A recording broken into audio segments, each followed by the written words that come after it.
الله الرحمن الرحيم قالت الأعراب آمنا قل لم تؤمنوا ولكن قولوا أسلمنا ولما يدخل الإيمان في قلوبكم صدق الله العظيم. اللهم صل على محمد وعلى آل محمد. اللهم بارك على محمد وعلى آل محمد كما باركت على إبراهيم وعلى آل إبراهيم إنك حميد مجيد. اللهم صل وسلم وبارك عليه. আল্লাহ সুবহানাহু ওয়া তাআলা শুকর গুজার হচ্ছি যে আল্লাহ তার ঘরে তার উদ্দেশ্যে ইলম অর্জন করার এই মজলিসে জুম্মার দিনে আমাদের আগে আগে এসে সমবেত হয়ে বসার তৌফিক দান করেছেন। আমরা জবান খুলে বলি আলহামদুলিল্লাহ।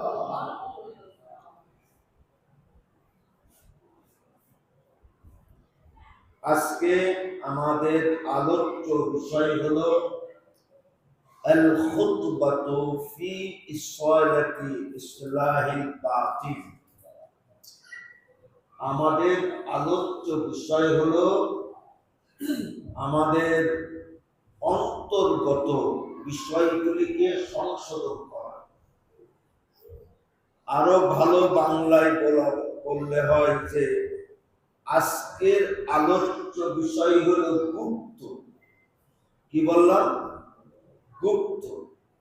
বর্তমান বাংলাদেশের রাজনীতিতে একজন আরেকজনকে ভৎসনা করা, তুচ্ছ করা একটা অস্ত্র হিসাবে এই শব্দটা এখন ব্যবহার করা হচ্ছে। কি ব্যবহার করা হচ্ছে? গুপ্ত।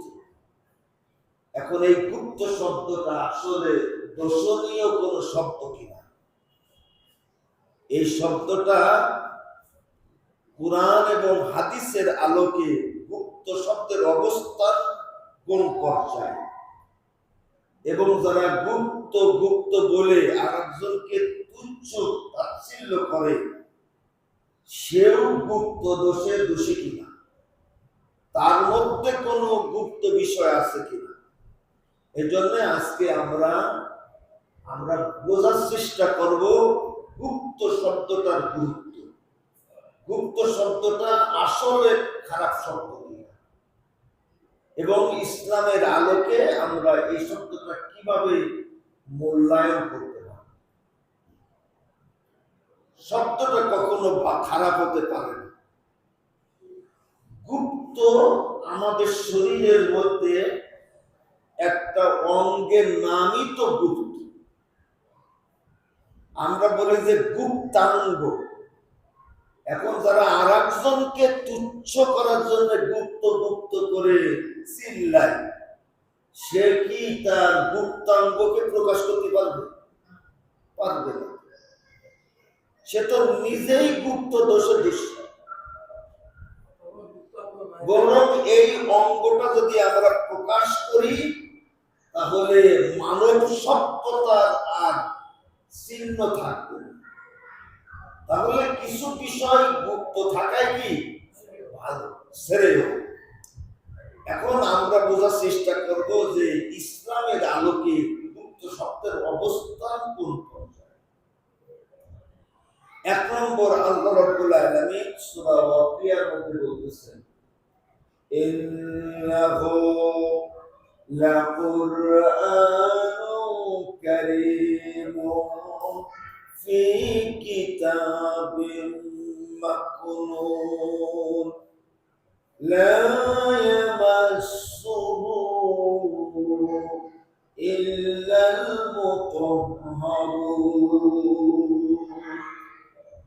আল্লাহ বলছেন নিশ্চয়ই এটি সম্মানিত কুরআন, ইন্নাহু লাকুরআনুন কারীম, নিশ্চয়ই এটি সম্মানিত কুরআন, ফি কিতাবিন মাকনুন, যে কুরআন আমি গুপ্ত কিতাবের মধ্যে রেখে দিয়েছি। এখানে মাকনুন শব্দের অর্থ হলো গুপ্ত, লা ইয়ামাসসুহু ইল্লাল মুতাহহারুন, কোন অপবিত্রতা এই কুরআনকে স্পর্শ করতে পারবে না। এখানে অপবিত্রতা বলতে লা ইয়াতিহিল বাতিলু মিন বাইনি ইয়াদাইহি ওয়ালা মিন খালফিহি। আল্লাহ বলতেছেন যে এই কুরআন সংযোজন বিয়োজন থেকে পবিত্র। পৃথিবীতে কিয়ামত পর্যন্ত ষড়যন্ত্র করে কুরআনকে বিকৃত করতে পারবে না, না সংযোজন করতে পারবে না বিয়োজন করতে পারবে। তার কারণ আমি কুরআনটা গুপ্ত কিতাবের মধ্যে রেখে দিয়েছি। কোন জায়গায় রেখে দিয়েছি? গুপ্ত কিতাব। এখন আমরা যে কোরআনটা দেখে দেখে পড়ি ওটা তো জাহের কিতাব, প্রকাশ্য কিতাব, কিন্তু প্রত্যেকটা হাফেজ সাহেবের অন্তরের মধ্যে যে কোরআনটা আছে অক্ষত অবস্থায়, অবিকৃত অবস্থায়, ওই কোরআনকে কি বলা হয়? গুপ্ত কিতাব। তাহলে এক একজন হাফেজ কোরআন এক একটা গুপ্ত কিতাবের অধিকারী। তাহলে হাফেজ হওয়া কি দোষণীয়? সে তো গুপ্ত হয়ে গেল, সে তো গুপ্ত হয়ে গেল।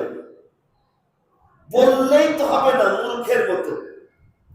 গুপ্ত শব্দটা আসলে দর্শনীয় শব্দ কিনা, বা আপনার মধ্যে গুপ্ত আছে কিনা? আপনি তো নিজেই গুপ্তের অধিকারী। আপনার তো একটা অঙ্গকেই বলা হয় গুপ্তাঙ্গ। আল্লামা শেখ সাদী রহমাতুল্লাহ আলাইহি বলে, কথা না বলাই ভালো। তামারদে সুহুনে নাগুফতা বাসত আইব হুনারস নাগুফতা বাসত। মানুষ কথা বললেই তার মূর্খতা, তার জ্ঞান গরিমা বোঝা যায়। কথা না বলাই ভালো। 2 নম্বর বিষয় হলো আন্নাহুল কুরআন ইসলাহুস সুরুর দিয়ামাতুন লিইসলাহিজ যাওয়াহির মিম্মা নাতাকা বিহিল কুরআন। কুরআন অনুযায়ী, জোরে বলুন কি অনুযায়ী? কুরআন অনুযায়ী। কুরআন অনুযায়ী গুপ্ত সংশোধনী বাহ্যিক সংশোধনের খুঁটিস্বরূপ। মানে যার ভিতর ভালো তা কি? তার প্রকাশ্য। যার ভিতর ভালো তার কি? তার প্রকাশ্য ভালো। একে বলা হয় ইসলাহুস সুরুর দিয়ামাতুন লিইসলাহিজ যাওয়াহির। গুপ্ত সংশোধনী বাহ্যিক সংশোধনের খুঁটিস্বরূপ। আল্লাহ রাব্বুল আলামিন এই ব্যাপারে কুরআনের মধ্যে অনেক কথা বলেছেন।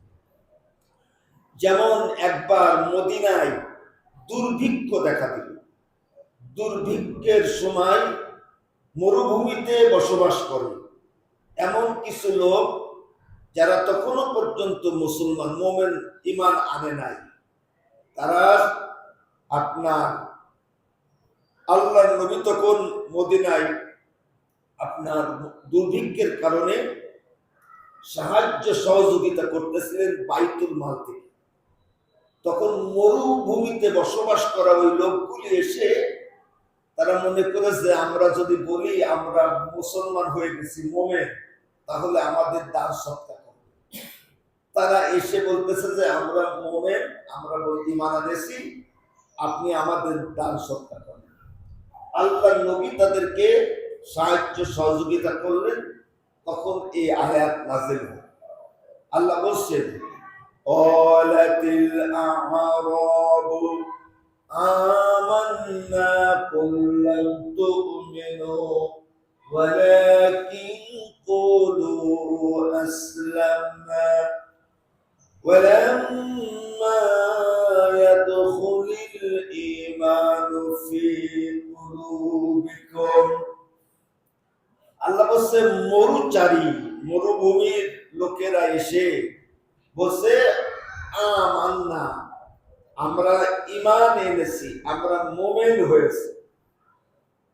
আল্লাহ তখন বললেন, কুল, আপনি বলুন, লাম তুমিন, না, কুল লাম তুমিনু, তোমরা ঈমানদার হওনি, তোমরা মুমিন হওনি, ওয়ালাকিন কুলু আসলামনা, বলো, তোমরা বলো আমরা বাহ্যিকভাবে মুসলিম হয়েছি। জোরে বলো, কি হয়েছি? বাহ্যিকভাবে মুসলিম হয়েছি। তাহলে মুসলিম হয়েছি, তার কি অবস্থায়? আমরা বাহ্যিকভাবে, তোমরা গুপ্তভাবে মুসলিম হও নাই, তার কারণ এখনো তোমরা ঈমান আনো না।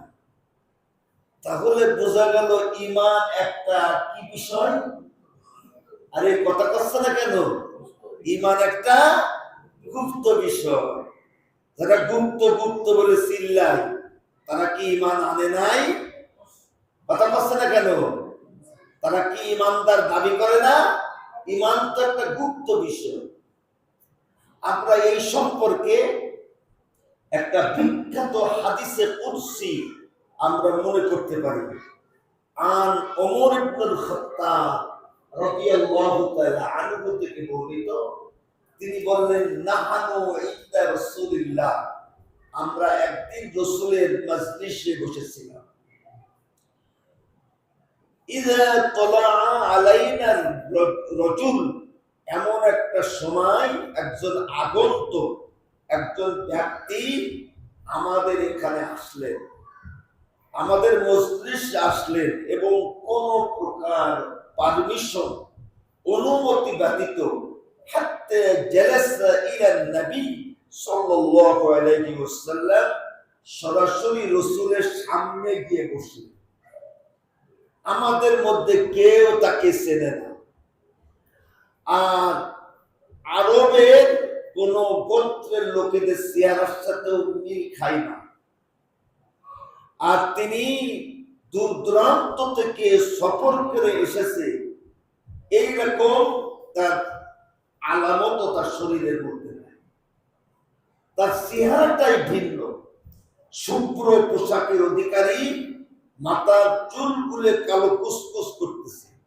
হাত্তা জালাসা ইলা নবী সাল্লাল্লাহু আলাইহি ওয়াসাল্লাম, রাসূলের সামনে গিয়ে বসলেন। ফাসনাদা রুকবাতাইহি ইলা রুকবাতাইহি ওয়া ওয়াযআ কাফাইহি আলা ফাখিযিহি। হযরত ওমর রাদিয়াল্লাহু তাআলা আনহু বলতেছেন, শুধু কি তাই যে সে ব্যক্তি তার হাঁটু রাসূলের হাঁটুর সাথে মিলাই দিয়ে বসেছে, এবং সে তার নিজের হাত আল্লাহ নবীর উরুর উপরে রেখেছে। এইগুলি আমাদের কাছে বিস্ময় মনে হচ্ছিল যে এটা বিয়াদবি, এটা কি কোনো বিয়াদবি হচ্ছে আল্লাহ নবীর সাথে, না এর মধ্যে কোনো রহস্য আছে? নবী তো কিছু বলে না, তাহলে আমরা প্রতিবাদ করি কিভাবে যে তুমি কিভাবে আল্লাহ নবীর রানের উপরে হাত রাখো আর হাঁটুর সাথে হাঁটু মিলাই দাও? অনুমতি নেই। আমরা অবাক বিস্ময় দৃষ্টিতে আমরা তাকিয়েছিলাম। লোকটি এবার আল্লাহ নবীর কাছে জিজ্ঞাসা করতেছেন, আখবিরনি আনিল ইসলাম, হে নবী মুহাম্মদ, আপনি বলুন ইসলাম কাকে বলে?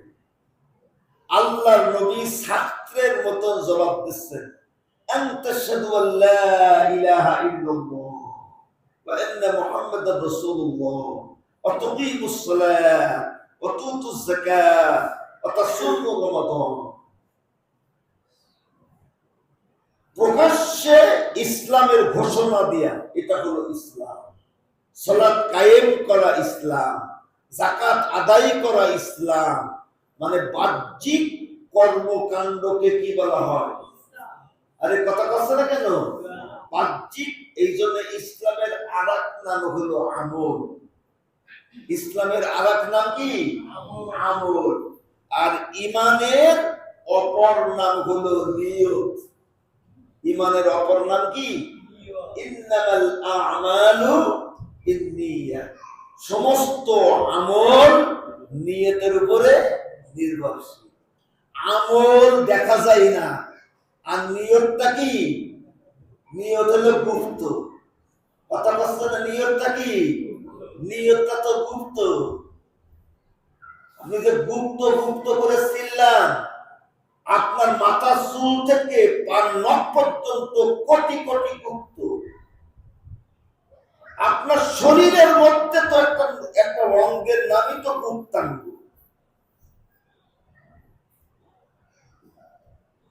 নিয়তটা হলো গুপ্ত, আমলটা হলো ইসলাম। যার গুপ্ত সুন্দর, তার ভিতরটা সুন্দর, তার বাহিরটা সুন্দর। আপনি যদি ভালো হতে চান তাহলে গুপ্ত ভালো করে। ইসলামের 90 ভাগ হলো গুপ্ত, ইসলামের 10 ভাগ হলো কি? তাকওয়া। এটা একটা গুপ্ত বিষয়। নিয়ত, এটা একটা গুপ্ত বিষয়। আল্লাহর নবী বলতেছেন, আইয়ুহান নাস আলা ইন্না রাব্বাকুম ওয়াহিদা। তোমাদের রব এক এবং অদ্বিতীয়। লা ফাদলা লিআরাবিয়্যিন আলা আজামিয়্যিন। আজম অনারবের উপরে আরবের কোন শ্রেষ্ঠত্ব নেই, আরবের উপরে অনারবের কোন শ্রেষ্ঠত্ব নেই, কালোর উপরে সাদার কোন শ্রেষ্ঠত্ব নেই, সাদার উপরে কালোর কোন শ্রেষ্ঠত্ব নেই। তোমাদের মধ্যে সেই শ্রেষ্ঠ যে তাকওয়াবান। সুবহানাল্লাহ বলেন। একটু জোরে বলুন, সে কি? এখন তাকওয়া এটা কি বিষয়? এটা তো গুপ্ত বিষয়। আল্লাহ নবী বলেন, আত-তাকওয়া হাহুনা ওয়া ইউশিরু। তাকওয়া এখানে থাকে, তাকওয়া এখানে থাকে, তাকওয়া এখানে।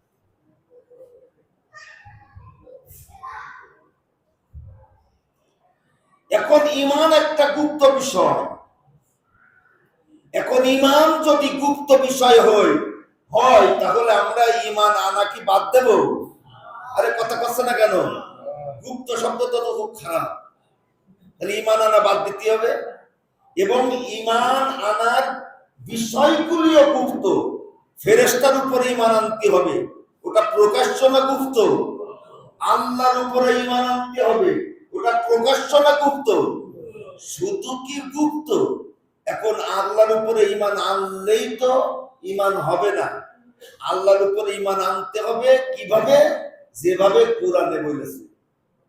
যেভাবে। এখন কোরআনে কিভাবে বলেছে? আল্লাহ বলছেন, কুল হুয়াল্লাহু আহাদ আল্লাহুস সামাদ লাম ইয়ালিদ ওয়া লাম ইউলাদ ওয়া লাম ইয়াকুল লাহু কুফুয়ান আহাদ। কুল, আল্লাহ এক, একক, অদ্বিতীয়, তার তিনি মুকাপেক্ষী, তার সমকক্ষ কেহ নেই, তার সমকক্ষ কেহ নেই। তিনি কারো জন্ম দেন নাই, তার কোনো বংশ পরিচয় নেই। এটা হলো তাওহীদ ফিজ জাত। আল্লাহর সত্তা সম্পর্কে বিশ্বাস করতে হবে যে তিনি জন্মগ্রহণ করেন নাই, তিনি জন্ম দেন নাই। লাইসা কামিসলিহি শাই, পৃথিবীর কোন জিনিসের সাথে আল্লাহর সমতুল্য চলে না।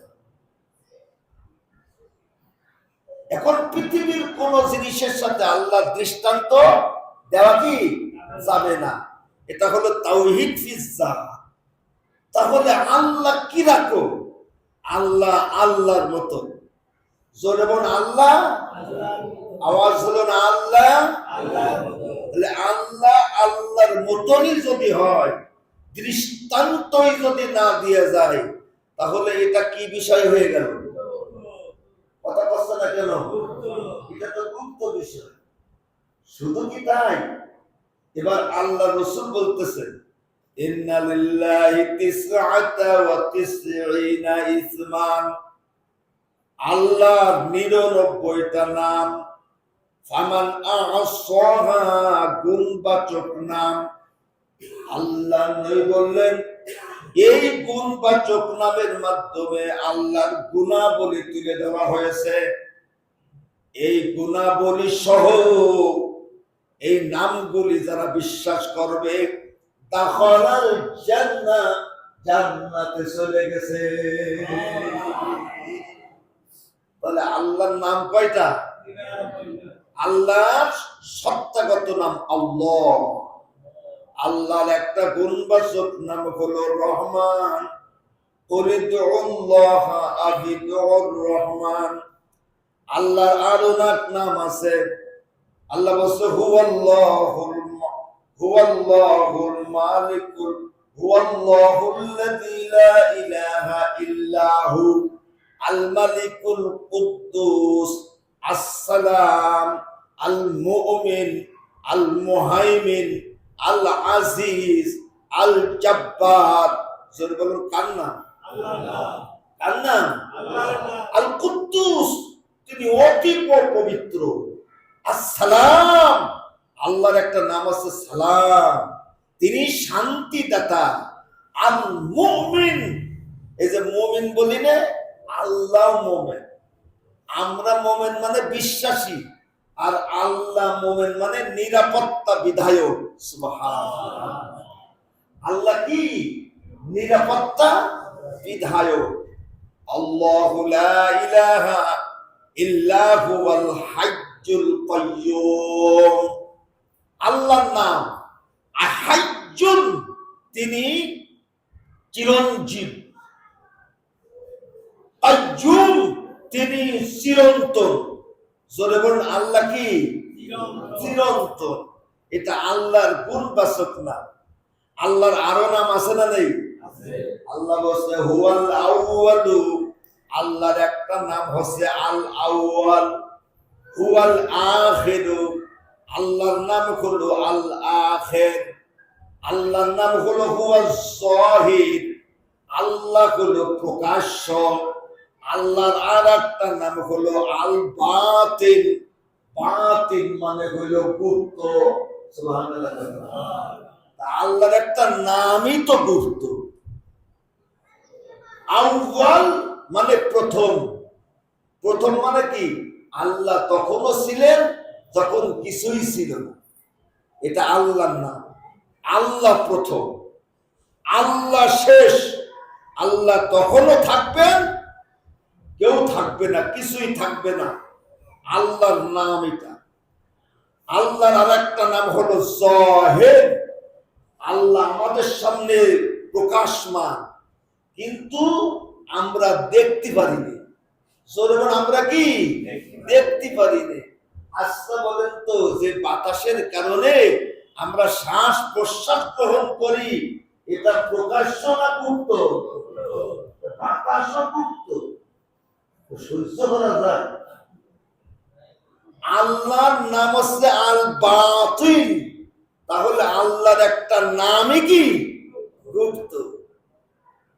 মুখস্থ করে রাখবেন। যারা গুপ্ত গুপ্ত করে চিল্লান, মাথায় যেন থাকে আল্লাহর একটা নাম কিন্তু গুপ্ত। আল্লাহর একটা নাম আল বাতিন, অন্যায়, অপরাধ, পাপাচার, সেটা প্রকাশ্য হলেও সেটা অন্যায়, যেটা অন্যায় সেটা গোপনে হলেও কি অন্যায়, আর প্রকাশ্যে হলেও না, আমি তো প্রকাশ্যে করেছি। আল্লাহ বলছে কুল ইন্নামা হাররামা রাব্বিয়াল ফাওয়াহিশা মা যাহারা মিনহা ওয়া মা বাতান। ও নবী, আপনি বলেন আল্লাহ হারাম করে দিয়েছেন অশ্লীলতা, অন্যায়, অপরাধ, অপচার। তা প্রকাশ্যেও হতে পারে, গুপ্তও হতে পারে। বিষয়টা হলো আপনি গোপনে কোনো অন্যায় করতেছেন কি, কথা কচ্ছে না কেন?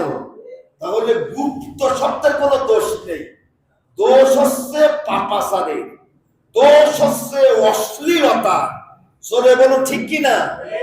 আপনি প্রকাশ্যে অপরাধ করলে সেটাও অপরাধ, গোপনে অপরাধ করলে সেটাও অপরাধ। তো অপরাধী।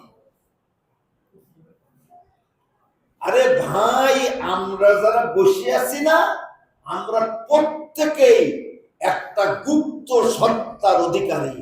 সেই সত্তার নাম হলো, আরবিতে বলা হয় নফস, আর বাংলায় বলে আত্মা।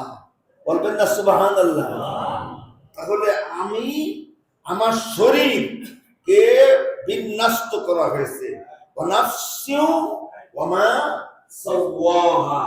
আল্লাহ বলছে আমি মানুষের আত্মাকে সুবিন্যস্ত করেছি। আমি একটা মানবীয় দেহের মধ্যে আত্মাকে গঠন করেছি। ওই আত্মাই মানে মানুষ। সুবহানাল্লাহ।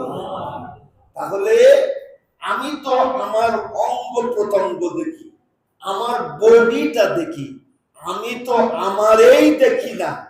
তাহলে বলেন আমি আসলে কি? আমিও গুপ্ত, আল্লাহ গুপ্ত, আমিও গুপ্ত, বাতাসও গুপ্ত।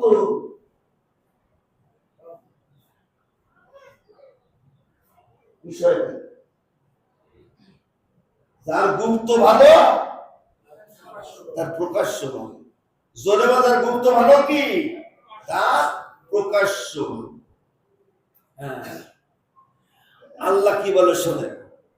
আল্লাহ বলেন লা তা'মাল আবসার ওয়ালাকিন তা'মাল কুলুবুল্লাতী ফিস সুদূর। আল্লাহ বলতেছেন যে হে পৃথিবীর মানুষ, কান খুলে শোনো।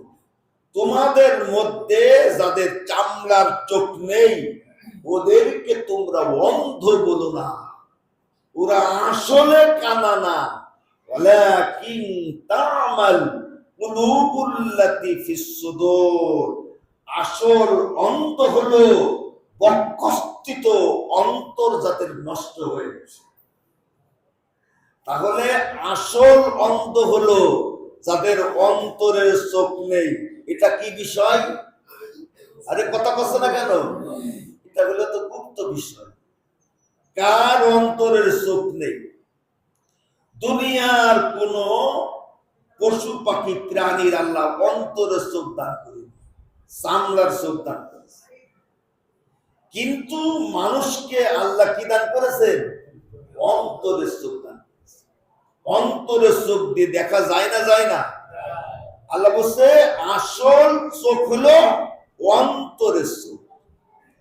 যাদের অন্তরের চোখ নষ্ট হয়ে গেছে পৃথিবী তাদের কাছে একরকম, আর যাদের অন্তরের চোখ আছে পৃথিবী তাদের কাছে আরেকরকম।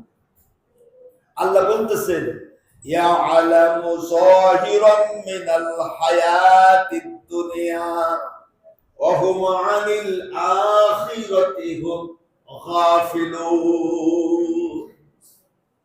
দুনিয়ার মানুষ ইয়ালামু জানে, যাহির মানে প্রকাশ্য। আল্লাহ বলছে মানুষ দুনিয়ার বাহ্যিক জানে, মানুষ দুনিয়ার বাহ্যিক জানে, আর তারা আখিরাতের ব্যাপারে উদাসীন। যারা দুনিয়ার বাহ্যিক জানে তারা কোন ব্যাপারে উদাসীন? আখিরাতের ব্যাপারে উদাসীন।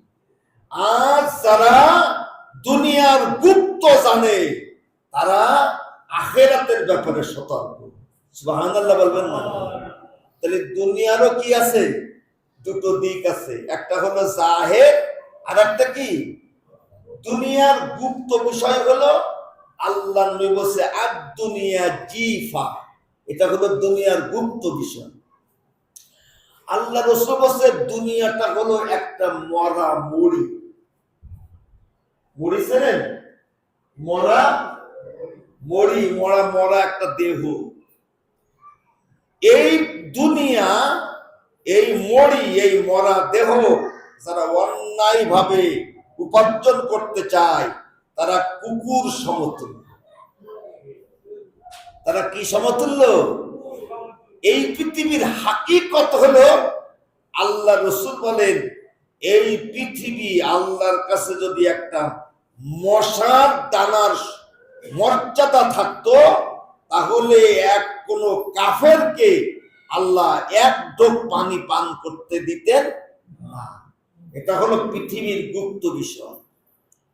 পৃথিবীর গুপ্ত বিষয় হলো কাল্লাম তাকনা ফিল আমস, আমি কেমন যেন কতদিনও এখানে ছিলাম না। আজকে যদি আমার মৃত্যু হয়ে যায় তা কালকে কি মনে হবে? আমি যেন পৃথিবীতে কোনো দিনও ছিলাম না। জোরে বল ঠিক কিনা? আরে কথা কচ্ছে না কেন? এটা হলো পৃথিবীর গুপ্ত বিষয়। আমি ছিলামই না, আমি এক সময় ছিলাম না, আর আমি এক সময় থাকবো না। এটা দুনিয়ার গুপ্ত বিষয়। তুমি নগদ চাপাও, তুমি নগদ চাপাও, তার পিছনে ঘুরে বেড়াচ্ছ। পৃথিবীর গুপ্ত বিষয় হলো ছিলাম না, থাকবো না। কাল্লাম তাগনা বিলাস, আমি যেন কতদিনই এখানে ছিলাম। এটা বুঝবো কি রে মানুষ?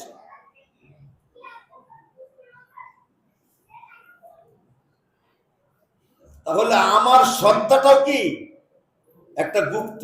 আল্লাহ বলছে তোমার নফসের মধ্যে আমি ভালো মন্দ করার যোগ্যতা দিলাম। এই যে ভালো মন্দ করার যোগ্যতা, এটা কোন বিষয়? এটাও তো গুপ্ত বিষয়। যে তার নফসকে শুদ্ধ করলো। নফস শুদ্ধ করবো কিভাবে? নফসকে শুদ্ধ করার মানে হলো নফসের ভালো কাজ করার যোগ্যতা বৃদ্ধি করলো, নফসের খারাপ কাজ করার যোগ্যতাকে দমন করলো। এটা তো গুপ্ত বিষয়। আল্লাহ রাসূল বলেন ইন্না ফিল জাসাদি মুদগাহ ইযা সালাহাত সালাহাল জাসাদি কুল্লু ওয়া ইযা ফাসাদাত ফাসাদাল জাসাদু কুল্লু আলা ওয়া হিয়াল কলব। তোমার শরীরের মধ্যে একটা গোশতের টুকরা আছে, ওটা যদি ভালো তো তুমি ভালো, ওটা খারাপ তো তুমি খারাপ। সেই গোশতের টুকরার নাম হলো কলব। জোরে বলবেন না সুবহানাল্লাহ? সেই গোশতের টুকরার নাম কি? এখন ওটা ভালো তো তুমি ভালো, ওটা খারাপ তো তুমি খারাপ। এখন ওটা ভালো না খারাপ আমি আপনার বাহ্যিকভাবে বুঝবো কিভাবে? এটা তো গুপ্ত বিষয়। قال رسول الله صلى الله عليه وسلم لوابصة جئت تسأل عن البر والإثم قال نعم। আল্লাহর নবী ওয়াবিসা একজন নারী সাহাবিয়া রাসূলের কাছে এসেছে যে জানার জন্য যে পাপ কাকে বলে, পুণ্য কাকে বলে। আল্লাহর নবী তখন বলতেছেন আলা ফাজমা আসাবাহু ফাতারাবা বিহা সাতরাহু। আল্লাহর নবী পাপ আর পুণ্য বোঝানোর জন্য সমস্ত আঙ্গুলগুলি এক জায়গায় করলেন, করে এইরকম বুকের উপরে আঘাত করলেন, এরকম আঘাত করলেন। ফাতারাবা বিহা সাতরাহু, বুকের উপরে আঘাত করলেন। আর বললেন ক্বালা ইস্তাফতি নাফসাকা, তোমার আত্মার কাছে জিজ্ঞাসা করো, তোমার মনের কাছে প্রশ্ন করো, পাপ কোনটা পুণ্য কোনটা। তাও সুবহানাল্লাহ। আমি আপনাদের কি বুঝবো রে ভাই, পাপ কোনটা পুণ্য কোনটা তোমার মনের কাছে প্রশ্ন করো, তোমার নফসের কাছে জিজ্ঞাসা করো। এটা কি বিষয়? কথা কষ্ট না কেন? তোমার মনই বলে দেবে এটা পুণ্য, তোমার মনই বলে দেবে এটা পাপ। গুপ্ত থেকে আমরা বেরোতে পারবো না। কিসের থেকে বেরোতে পারবো না? গুপ্ত থেকে বেরোতে পারবো না। এই মাথামোটা রাজনীতিবিদ আমাদের দেশটারে ধ্বংস করে দেবে। এগুলো সব মাথামোটা। এত বড় জুলাই, তারপরও এরা বালেগ হইল না। আর কবে বালেগ হবে এরা? আর বালেগ কবে হবে? এরা এখনো বালেগ না। এরা সংসদে যা কথা বলে লজ্জায় মরে যেতে হবে।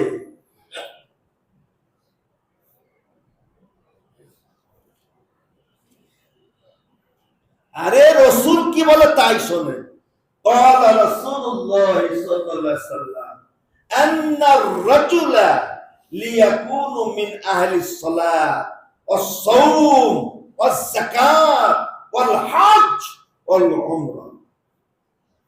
আল্লাহ রসুল বলতেছেন যে অবশ্যই মানুষ নামাজের অধিকারী হয়, সিয়ামের অধিকারী হয়, যাকাত আদায়কারী হয়, হজ আদায়কারী হয়, উমরা পালন করে, কিন্তু এর উপরে পুরস্কার দেওয়া হবে না।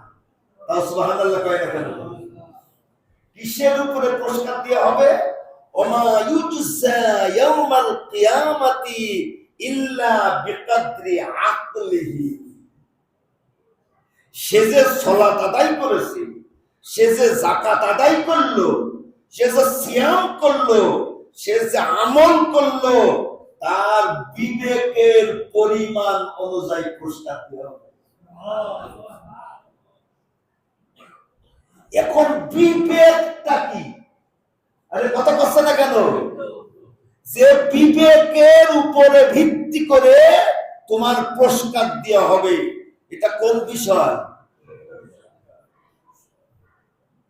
আমার বিবেক, আমি যখন নামাজি ছিলাম, আমি যখন হজে ছিলাম, তখন আমার বিবেক কি কাজ করেছে, আমার বিবেকের অবস্থাটা কি ছিল? তোমার বিবেকের উপরে পুরস্কার দেওয়া, তোমার আকলের উপরে পুরস্কার দেওয়া।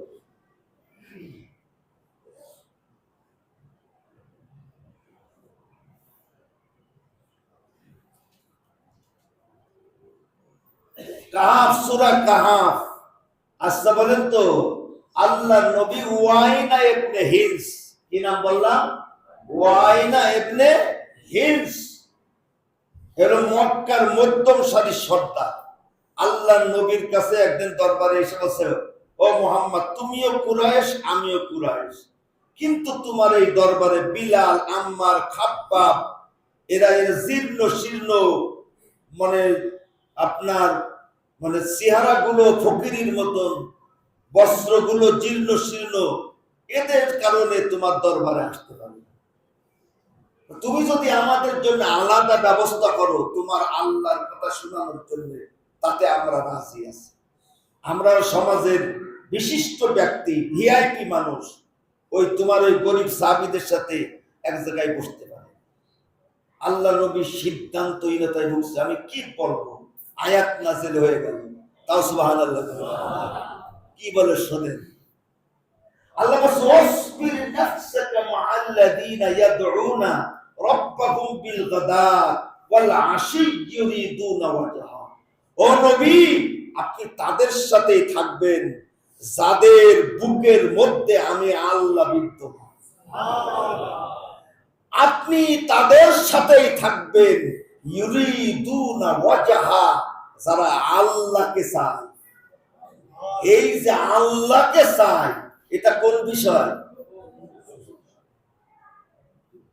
যাদের বুকের মধ্যে আমি আল্লাহ, তাদের বাহ্যিক সুরাত দেখে, দারিদ্রতা দেখে, ওয়ালা তাদু আইনাকা আনহুম, খবরদার তাদের দিক থেকে আপনি চোখ সরাবেন না। যদি আপনি চোখ সরান, আমি আল্লাহ বলে দিলাম, তুরিদু জিনাতাল হায়াতিদ দুনিয়া, আপনি দুনিয়ার সৌন্দর্যকে কামনা করতেছে। কি সাংঘাতিক ছেড়ে।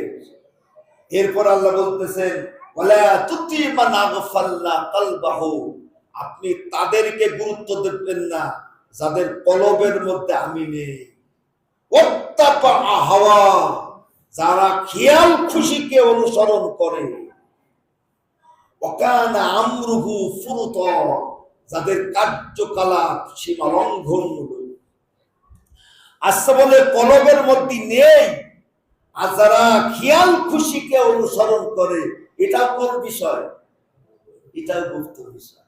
তাহলে আল্লাহ এই আয়াতের মধ্যে সাহাবীদের গুপ্ত বিষয়কে প্রশংসা করলেন, আর কাফেরদের গুপ্ত বিষয়কে ভর্ৎসনা করলেন। জোরে বলো ঠিক কিনা? وكل إنسان ألزمناه طائره في عنقه ونخرج له يوم القيامة كتابا يلقاه منشورا। কিয়ামতের মাঠে প্রত্যেকটা মানুষ তার গর্দানে আমলনামা ঝুলানো অবস্থায় থাকবে। কোন জায়গায় থাকবে? তুমি যাহাকে তুমি ভেবেছো কি মনে, এই ত্রিভুবনে তুমি যা করে গেলে কেউ জানে না। বারে বারে আর আশা হবে না। তুমি যাহা করেছো আসিয়া হে তাই, চিত্রগুপ্ত লেখিয়া ধরেছো খাতা। তাহলে আমার আমল নামা একটা কি? আরে কথা কচ্ছে না কেন? আমার আমল নামা হলো একটা চিত্রগুপ্ত, আমার জীবনের চিত্র ভরেছি খাতায়। বিচার করবে কি? জোরে বল কে? আল্লাহ বলছে ইকরা কিতাবাকা। এবার আমল নামা পড়ো, ছোট বড় সব দেখবে। কিরে ওই আড়ালে আবদালে গোপনে কার সাথে একটু চোখ মারিলাম, তাও তো লেখা রয়েছে। ইয়ালামু খাইনাতাল আয়ুনি, আমি কবে চোখ মারিলাম, এই চোখ মারার কথা কোন জায়গায় আছে? আরে কথা কচ্ছে না কেন? সে চোখ কি শুধু মেয়েদের মারে না, আরো মারে না? ওই এক টেবিলে বসে আছে এক অফিসার, আর এক টেবিলে আর এক অফিসার, আরে ভাই দিয়ে দেন না, চোখ মারে না? কথা কচ্ছে না কেন? আল্লাহ বলছে ইয়ালামু খাইনাতাল আয়ুন ওমা তুখফিস সুদূর, তুমি যে কেন চোখ মারিলে আর তোমার মনের মধ্যে কি নাড়াচাড়া করতেছিল, ও গুপ্ত বিষয় আমি আল্লাহর জানা আছে। তাও বলবেন না সুবহানাল্লাহ? আল্লাহ নবী যখন কলেমা নবুয়ত পেলেন, আল্লাহ বলছে আপনি আমার দ্বীন প্রচার করেন। প্রথম 3 বছর কি অবস্থায় প্রচার করেছিলেন? গুপ্ত অবস্থায়। আরে বলেন কি অবস্থায়? গুপ্ত অবস্থায়। আজকে বলেন তো আল্লাহ নবী মক্কা থেকে মদিনায় হিজরত করে গেছিলেন প্রকাশ্যে না গুপ্ত অবস্থায়? হযরত আবু বকরকে বলেন, আবু বকর মক্কার যে অবস্থা, মনে হয় আমার সাথে হিজরতে তোমার যাওয়া লাগবে, গোপনে না গুপ্তে? কিরে কোন জায়গায়? তো সবই তো গুপ্ত। তারপরে আবু বকর সিদ্দিক রাদিয়াল্লাহু তাআলা আনহুকে রাতে নিয়ে রওনা দিলেন। ইল্লা তানসুরুহু ফাকাদ নাসারাহুল্লাহ ইয আখরাজাহুল্লাযীনা কাফারু সানিয়াসনাইন। আল্লাহ বলেন তোমরা সাহায্য না করলে কি হবে? আমি আল্লাহ সাহায্য করেছিলাম যখন সানিয়াসনাইন, তারা দুইজনে ইযহুমা ফিল গার, তারা কিসের মধ্যে ছিল? গুহার মধ্যে ছিল। কি অবস্থায় ছিল? আরে কথা কচ্ছে না কেন? কি অবস্থায় ছিল? ইযহুমা ফিল গার, হযরত আবু বকর বলতেছেন, ইয়া রাসূলুল্লাহ, ওই যে আমাদের দেখে ফেলবে। আল্লাহ রাসূল বলেছেন, লা তাহজান, কোনো চিন্তা করবে না, আমরা যেখানে গুপ্ত অবস্থায় আছি আল্লাহ আমাদের সাথে আছে। জোরে বলবেন আল্লাহু আকবার। তাহলে ইসলামের জন্য গুপ্ত থেকে ইসলামের কাজ করা জায়েজ আছে না নেই? প্রশ্ন হলো, আমি গুপ্ত অবস্থায় কোনো অপরাধ করেছি কিনা, আমি মানুষের ক্ষতি করেছি কিনা, আমি অন্যায় করেছি কিনা। আমি যদি গুপ্ত না থাকতাম তাহলে এই 24-এর এই জুলাই আন্দোলন বিপ্লব তো সফল হতো না। জোরে বলো ঠিক কিনা? এখন আমি গুপ্ত থাকার কারণে যদি একটা দেশ মুক্তি লাভ করে, তাহলে আমার এই গুপ্ত থাকাটা কি অপরাধ? আমি তো গুপ্ত থাকা অবস্থায় চরিত্র বিক্রি করিনি, আমি আমার ঈমান বিক্রি করিনি। আমি নবীর জীবনী দিয়ে বুঝলাম যে আল্লাহ নবী হিজরত করলেন তাও গুপ্ত অবস্থায়। হ্যাঁ, হযরতে ওমর রাদিয়াল্লাহু তাআলা বোন এবং তার বোনাই তারাও ঈমান আনলো গুপ্ত। তখন হযরত ওমর বলতেছেন, ইয়া রাসূলুল্লাহ, আপনি সঠিক না? হ্যাঁ সঠিক তো। কয় তাহলে আর গুপ্ত থাকা যাবে না। আমি ওমর বলতেছি, আমরা আল্লাহু আকবার স্লোগান দিয়ে আমরা কাবা শরীফের আমরা কি করব? মিছিল করব। জোরে বল, কি করব? আমরা আল্লাহু আকবার স্লোগান দিয়ে 3 বছর পরে প্রকাশ্যে আসলেন। এজন্য আমার বন্ধুগণ, গুপ্ত গুপ্ত বলার আগে গুপ্ত শব্দটা বুঝতে হবে যে আমার ঈমানও কিন্তু গুপ্ত। আরে আমি তো নিজেই গুপ্ত। কথা পাচ্ছে না কেন?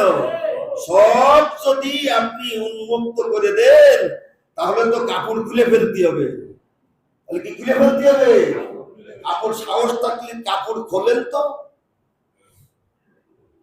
তাহলে গুপ্তাঙ্গ কি হয়ে যাবে? কি বলেন? কারোর বাপের সাধ্য আছে কাপড় খোলা? তাহলে সব প্রকাশ হওয়া ভালো না, কিছু জিনিস কি থাকা ভালো। আল্লাহ আমাদের বুঝার তৌফিক